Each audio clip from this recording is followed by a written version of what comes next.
You broke free, but does the narcissist's shadow still haunt you? In this intimate account, I reveal how, by embracing the power of my silence and delving into Carl Jung's teachings, I not only distanced myself, but truly broke the cycle of manipulation, reclaiming my inner voice and sovereignty over my life. Prepare to validate your journey and discover the psychological tools that will make you immune to any attempt at control, transforming your pain into your greatest strength. For years, I lived in a cage I didn't even know existed. It wasn't made of bars or concrete, but of invisible threads woven from gaslighting, subtle put-downs, and a constant, insidious erosion of my self-worth. I was in a relationship, a friendship, a family dynamic. It doesn't matter the label, because the pattern was always the same. I was constantly walking on eggshells, trying to anticipate the next mood swing, the next veiled criticism, the next sudden withdrawal of affection that would leave me scrambling to regain favor. My days were spent trying to decipher an ever-shifting reality, where what was true yesterday was a lie today, and my own memories were constantly being rewritten by someone else's narrative. I felt like a detective in my own life, desperately searching for clues to understand why I felt so perpetually exhausted, so drained, so utterly invisible. I remember the gnawing doubt that became my constant companion. Every argument, every misunderstanding, every moment of tension was somehow inexplicably my fault. I was too sensitive, too emotional, too demanding, too everything. The accusations were never direct, always delivered with a sigh, a condescending tone, or a look of profound disappointment that made me question my very existence. I would spend hours replaying conversations in my head, searching for the precise moment I had gone wrong, the word I had misspoken, the gesture I had misinterpreted. The more I tried to understand, the more confused I became, sinking deeper into a fog of self-blame and despair. This wasn't just a disagreement, it was a systematic dismantling of my perception of reality, leaving me adrift in a sea of uncertainty. My energy, once vibrant and abundant, was slowly siphoned away, leaving me a hollowed-out version of myself. I used to love connecting with people, sharing my thoughts, my dreams. But in this dynamic, every interaction felt like a negotiation, a performance where I had to be constantly vigilant, constantly adapting, constantly trying to be what the other person needed me to be, even if I didn't know what that was. I lost my spontaneity, my joy, my very essence. I became a mirror, reflecting back whatever the narcissist wanted to see, losing sight of my own reflection in the process. The exhaustion wasn't just physical. It was a deep, soul-weary fatigue that permeated every fiber of my being. I was tired of trying, tired of pretending, tired of being perpetually misunderstood. And the fear, oh, the fear of abandonment, of being alone, of not being loved, was a powerful leash. It kept me tethered to a dynamic that was slowly suffocating me. I feared their anger, their silent treatment, their sudden disappearances. I feared the void they would leave, even though that void was often filled with their toxic presence. This fear was so deeply ingrained that it felt like a part of me, a constant hum of anxiety beneath the surface of my daily life. It dictated my choices, silenced my voice, and kept me from setting boundaries that could have saved me. I was so desperate for their approval, their fleeting moments of warmth, that I sacrificed my own well-being on the altar of their ego. I tried everything. I read self-help books, went to therapy, meditated, practiced affirmations. I poured my heart out to friends who listened patiently but couldn't truly grasp the insidious nature of what I was experiencing. They would offer well-meaning advice. Just leave. Stand up for yourself. Don't let them treat you like that. But they didn't understand the invisible chains, the psychological warfare that had eroded my ability to trust my own judgment. I felt like I was screaming into a void, trying to explain a nightmare that only I could see. The harder I tried to fix things, the more I seemed to fail, reinforcing the narcissist's narrative that I was the problem, that I was incapable, that I was flawed beyond repair. There was a moment, a breaking point, though it wasn't dramatic or sudden. It was a quiet, internal collapse. I looked in the mirror one morning, and I didn't recognize the person staring back.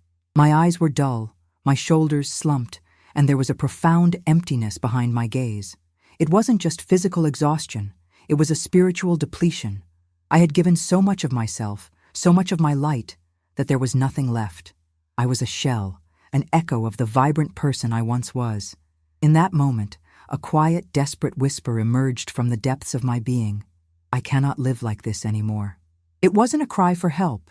It was a declaration of war, a silent vow to reclaim my life, no matter the cost. This wasn't about revenge or making them pay. It was about survival.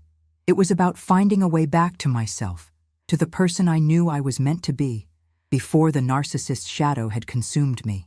I realized that all my efforts to change them, to please them, to make them see me, were futile. The only person I could change was myself. The only battle worth fighting was the one for my own soul. And that battle, I instinctively knew, would have to be fought not with words or arguments, but with something far more powerful, something they could never understand. Silence. Not the silence of submission, but the silence of sovereignty, the silence of a soul reclaiming its power. This was the beginning of my revolution, a quiet internal uprising against the forces that had sought to diminish me. I was ready to pay the price for my freedom, whatever it might be. It was in this desperate, quiet space that Carl Jung found me, or perhaps, as he would say, synchronicity brought us together. I stumbled upon a dusty old book of his, almost by accident, in a forgotten corner of a library. I wasn't looking for psychology. I was looking for an escape, a distraction from the relentless internal monologue of self-blame and confusion. But as I began to read, a strange sense of recognition washed over me. It was as if his words were speaking directly to the deepest, most wounded parts of my soul, validating experiences I thought were unique to my torment. He didn't offer quick fixes or easy answers, but a profound framework for understanding the human psyche, a map to the very labyrinth I felt trapped within. Jung's concept of psychic energy was the first revelation. He spoke of it as a life force, a finite resource that flows through us, fueling our thoughts, emotions, and actions. I immediately saw how my energy had been systematically drained, not just by the narcissist's demands, but by my own constant efforts to please, to anticipate, to react. Every time I bit my tongue to avoid an argument, every time I swallowed my truth to maintain a fragile peace, every time I contorted myself into a shape that fit their expectations, I was hemorrhaging psychic energy. I was giving away my life force, piece by painful piece, to maintain a facade of harmony that was anything but. The realization hit me like a physical blow. My excessive availability, my inability to say no, my constant need to be seen as good or helpful was not a virtue. It was a self-imposed prison, built brick by brick with my own precious energy.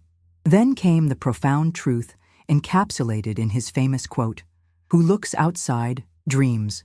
Who looks inside, awakes." This wasn't just a philosophical statement.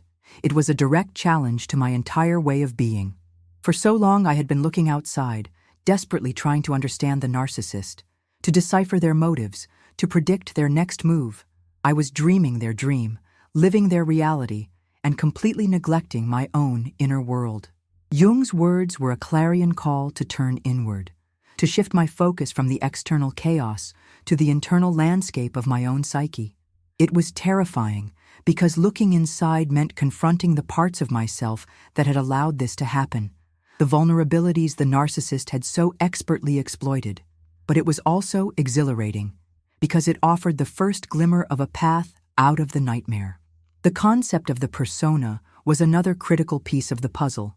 Jung described the persona as the mask we wear for the world, the social role we adopt. For me, my persona had become inextricably linked to being the always available, always agreeable, never say no person. This mask had started as a protective mechanism, a way to navigate social situations and gain acceptance. But with the narcissist, it had become a cage. I had merged so completely with this agreeable persona that I had lost touch with my authentic self, the one with boundaries, needs, and a voice. The narcissist thrived on this because my persona was perfectly suited to their need for constant validation and control. They saw my mask, not me, and they exploited it relentlessly. Understanding the persona allowed me to see that I wasn't inherently flawed.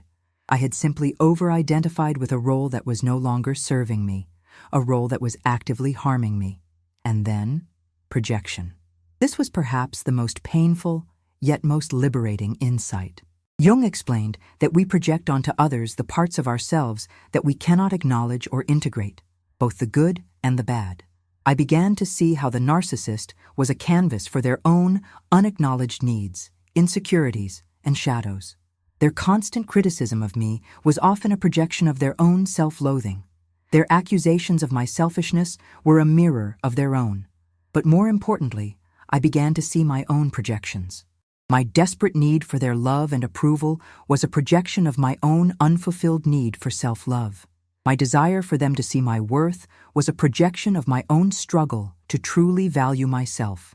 This realization was a double-edged sword. It hurt to see my own complicity, my own unconscious contributions to the dynamic. But it also empowered me because it meant that if I could withdraw my projections, if I could integrate those unacknowledged parts of myself, I would no longer be susceptible to their manipulations.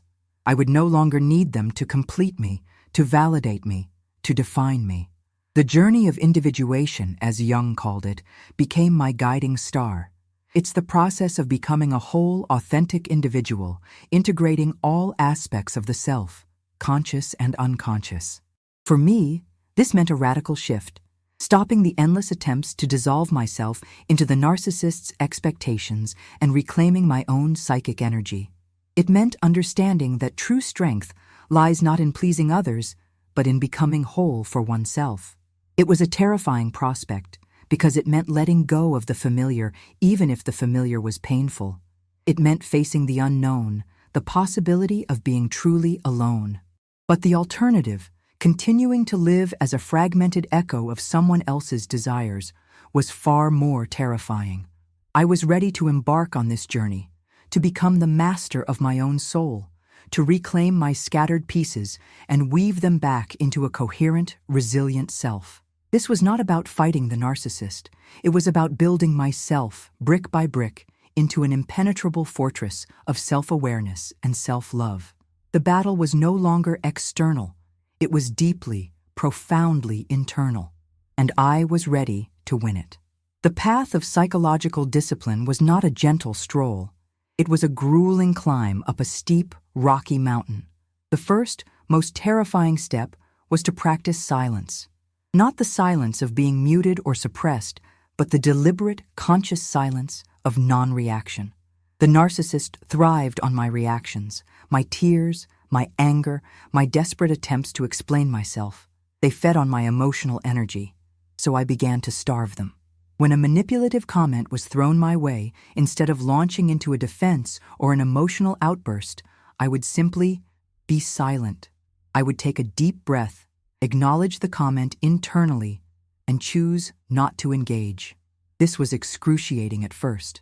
My body would tense, my heart would pound, and every fiber of my being screamed to respond, to justify, to fight back.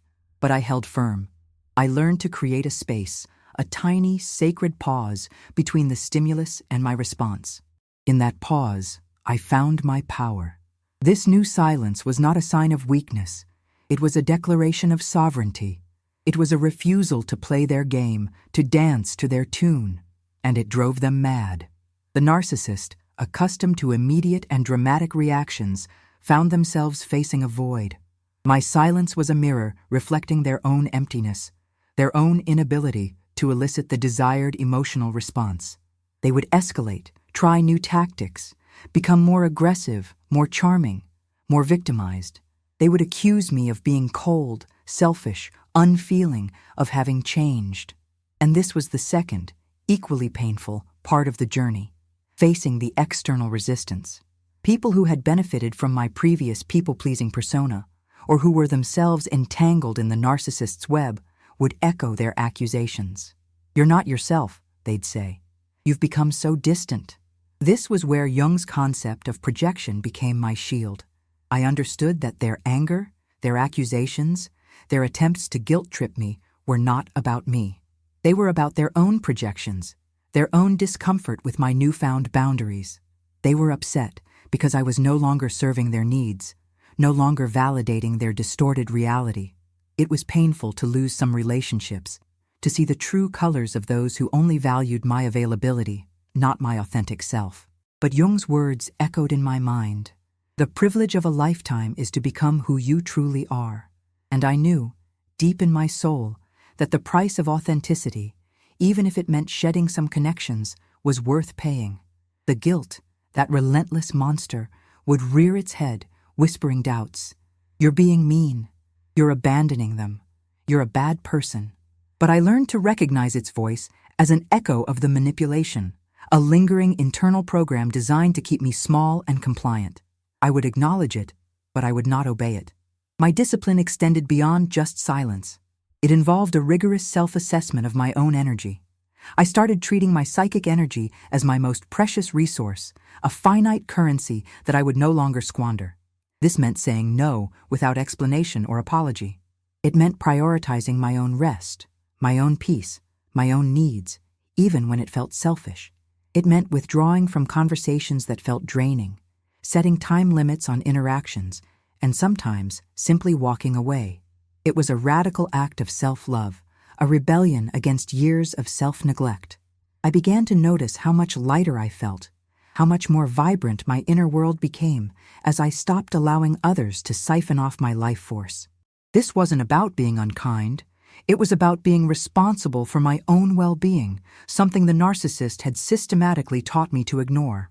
I also began to apply Jungian principles to understand the narcissist's tactics, their grandiosity, their need for admiration, their lack of empathy. I saw them not as personal attacks, but as manifestations of their own unintegrated shadow, their own wounded inner child. This understanding didn't excuse their behavior, but it depersonalized it. It allowed me to observe their manipulations with a detached curiosity, rather than being emotionally ensnared. When they would try to gaslight me, I would internally note it as a projection of their own insecurity. When they would play the victim, I would recognize it as a shadow manifestation of their need for control. This cognitive reframing was incredibly empowering. It stripped their words of their power, transforming them from weapons into mere symptoms of their own internal dis-ease. One particular incident stands out. The narcissist, sensing my withdrawal, launched a full-scale charm offensive, followed by a dramatic victim narrative designed to pull me back into their orbit. Old me would have rushed to comfort, to reassure, to fix. New me, armed with my silence and Jungian insights, simply listened. I didn't interrupt. I didn't offer solutions. I didn't even offer sympathy.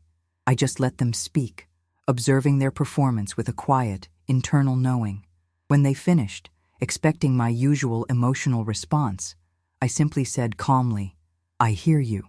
I hope you find the help you need." And then I ended the conversation. There was no argument, no drama, no emotional entanglement, just a quiet, firm boundary. The silence that followed was deafening for them. For me, it was the sweetest symphony of freedom. I felt a surge of power, not over them, but over myself. I had broken the pattern. I had broken the spell. I had broken the narcissist's hold, not by fighting them, but by refusing to engage, by reclaiming my own energy, by choosing my peace over their chaos. This was the true meaning of breaking the narcissist. It wasn't about destroying them, but about dismantling their power over me. It was about building an internal fortress so strong, so rooted in my authentic self, that their manipulations simply bounced off, harmless and ineffective.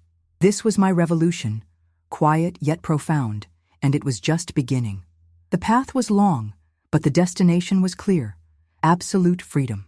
Every act of silence, every boundary set, every moment of self-prioritization was a brick in the wall of my new, sovereign self. I was no longer a victim. I was a survivor. And more than that, I was a creator of my own reality, free from the shadows of another's ego. This was the true work of individuation, a constant, conscious effort to align with my deepest truth, regardless of external pressures. And in that alignment, I found an unshakable peace that no narcissist could ever disturb. This newfound internal strength, forged in the crucible of silence and Jungian insight, became my impenetrable shield. I began to consciously cultivate what I now call conscious inaccessibility. It wasn't about being rude or abandoning people. It was about strategically managing my availability, especially to those who had a history of draining my energy. If a text came in late at night, I would no longer feel compelled to respond immediately. If a call came in during my designated me time, it would go to voicemail. This simple act, seemingly small, was revolutionary. It sent a clear message, both to others and to myself. My time, my energy, my peace were sacred. The initial discomfort was immense. The old programming screamed at me, warning of dire consequences, of being labeled selfish or uncaring. But the more I practiced, the more I realized that the sky didn't fall. The world didn't end. In fact, the opposite happened. My true friends, those who valued me for who I was, respected my boundaries. The energy vampires, the narcissists, either faded away or were forced to find new sources of supply. This was the true breaking of the narcissist, not by confronting them, but by removing myself as a viable target. I also started to apply Jung's concept of the shadow. The shadow, he taught, is the unconscious aspect of the personality that the conscious ego does not identify in itself. It's the repressed, often negative, parts of ourselves. I realized that the narcissist was constantly projecting their own unacknowledged shadow onto me. Their accusations of my selfishness, my anger, my flaws were often reflections of their own repressed darkness. But more profoundly, I began to examine my own shadow. What parts of myself had I repressed that made me vulnerable to this dynamic? Was there a hidden need for external validation, a fear of conflict, an unacknowledged anger that made me a perfect target? Confronting my own shadow was terrifying, but also incredibly liberating. It allowed me to integrate those disowned parts of myself, making me more whole, more resilient, and less susceptible to external manipulation. When someone tried to project their shadow onto me, I could now recognize it, acknowledge it, and refuse to internalize it. It was like watching a movie, rather than being a character in it. This process of individuation, of becoming more whole, also meant reclaiming my voice. For so long, my voice had been stifled, either by fear of retaliation or by the belief that my opinions didn't matter. But as I built my internal fortress, my authentic voice began to emerge. It wasn't loud or aggressive, it was calm, clear, and firm. I started expressing my needs, my preferences, my boundaries, not with anger, but with quiet conviction. This was particularly challenging because the narcissist often reacted with rage or victimhood when confronted with my authentic self. But I learned to hold my ground, to allow their emotional storms to pass without being swept away. I understood that their reaction was a testament to the effectiveness of my new approach. My authenticity was their kryptonite because it exposed the fragility of their constructed reality. This was not about winning an argument, it was about winning my freedom, one honest statement at a time. The concept of the collective unconscious also provided immense comfort and validation. Jung proposed that there is a shared reservoir of human experience, archetypes, and instincts that transcends individual consciousness. When I felt isolated, alone in my struggle, Jung's ideas reminded me that the patterns of manipulation, the archetypes of the victim and the oppressor, were ancient and universal. I wasn't crazy. I was participating in a timeless human drama. This understanding helped me depersonalize the experience even further. It wasn't just about me and them. It was about universal psychological dynamics playing out. This perspective offered a sense of solidarity, connecting me to countless others who had walked similar paths. It validated my pain, assuring me that my experience was real and deeply human, not a figment of my imagination or a sign of my weakness. My journey was not without its setbacks. There were days when the old doubts crept back in, when the guilt felt overwhelming, when I questioned if I was truly doing the right thing. The narcissist, sensing a shift, would occasionally launch a new offensive, a fresh wave of charm or criticism designed to pull me back into their orbit. But each time, I returned to my core principles: silence, conscious inaccessibility, and the wisdom of Jung. I would remind myself of the psychic energy I had reclaimed, the authentic self I was building, the freedom I was fighting for. Each successful boundary set, each moment of non-reaction, each quiet victory over my own internal programming reinforced my resolve. It was a constant practice, a daily commitment to my own well-being, a continuous act of self-love. This was the true breaking of the narcissist. It wasn't about destroying them, or even about making them acknowledge their wrongdoing. It was about dismantling their power over me, piece by psychological piece. It was about severing the invisible cords that bound me to their chaos.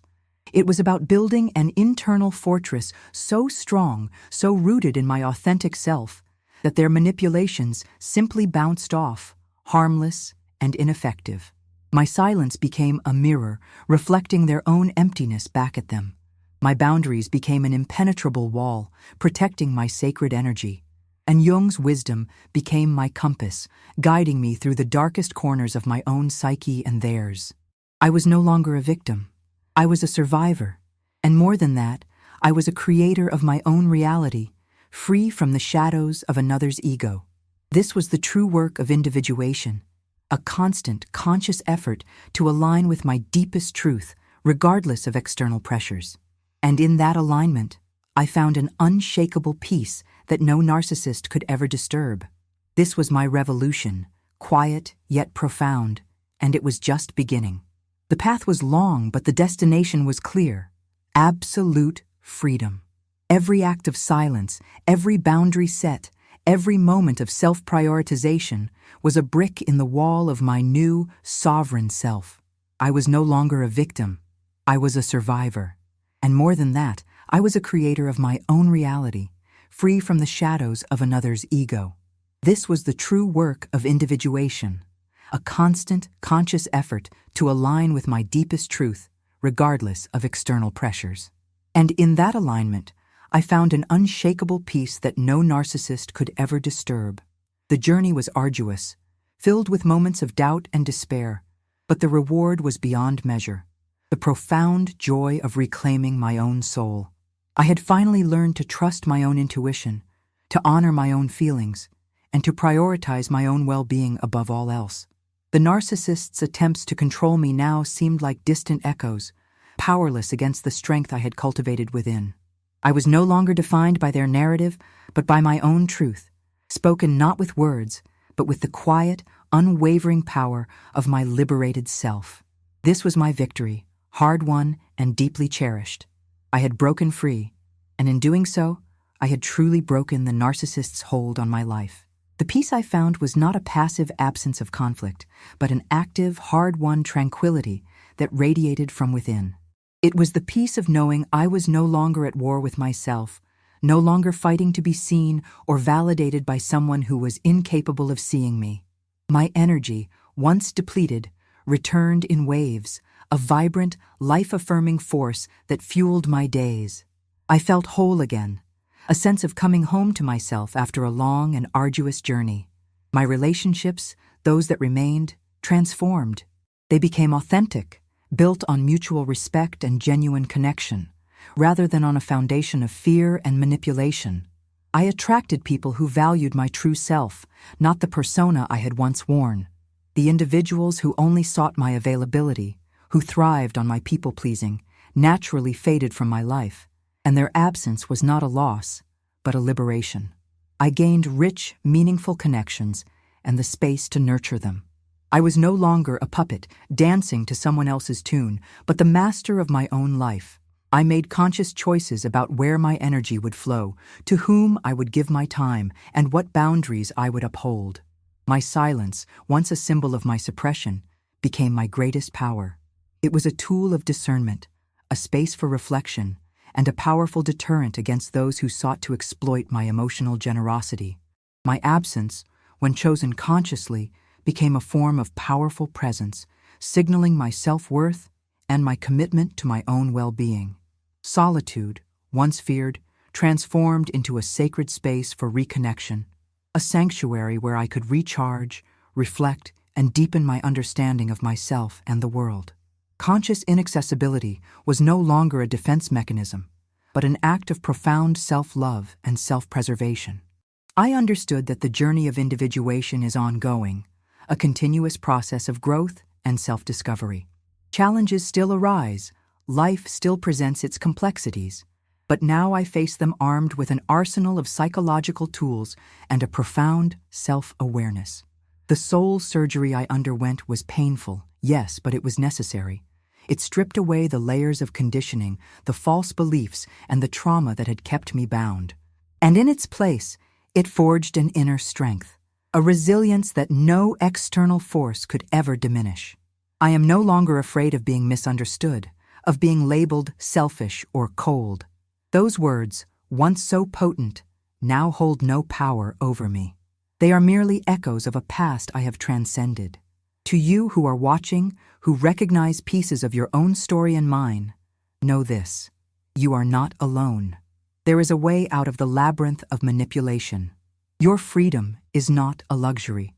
It is your birthright. Your energy is sacred, a precious gift to be guarded fiercely. Do not be afraid to pay the price for your liberation, for the cost of remaining in bondage is far greater. Let Jung's timeless wisdom be your compass. Who looks outside, dreams. Who looks inside, awakes. Turn inward. Listen to the quiet whispers of your own soul. They hold the truth you seek, the path to your own unique wholeness. Do not fear the silence. Embrace it. It is in the quiet spaces that you will hear your own truth, that you will reclaim your power, that you will finally break free. The narcissist thrives on chaos, on noise, on your emotional reactions. Your silence is their kryptonite. Your boundaries are their undoing. Your peace is your ultimate victory. It is a testament to your strength, your courage, and your unwavering commitment to yourself. This is not about revenge. It is about reclaiming your life, your joy, your very essence. It is about becoming the person you were always meant to be, unburdened by the expectations and manipulations of others. If my story resonated with you, if you felt a flicker of recognition, a spark of hope, then I invite you to join this community of survivors and thrivers. Leave a comment below saying, "I choose my peace," to affirm your commitment to your own liberation. Share your own insights, your own struggles, your own victories. Let's build a space where authenticity thrives and where we empower each other to live lives of true sovereignty.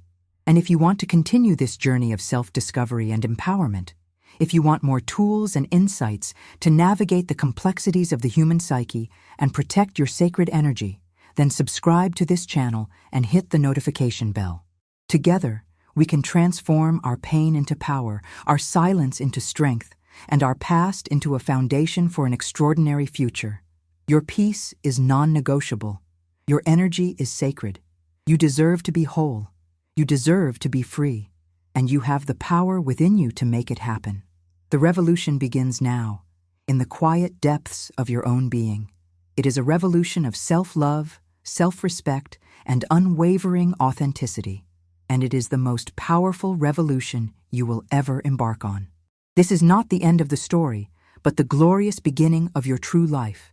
You broke the narcissist's hold, and in doing so, you found yourself. And that, my friends, is the greatest victory of all.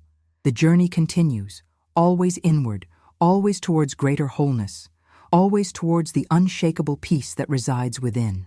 This is your legacy, a testament to the power of the human spirit to heal, to grow, and to ultimately triumph over adversity. Embrace your silence, embrace your truth, and embrace the magnificent, authentic self that is waiting to emerge. You are worthy, you are strong, you are free.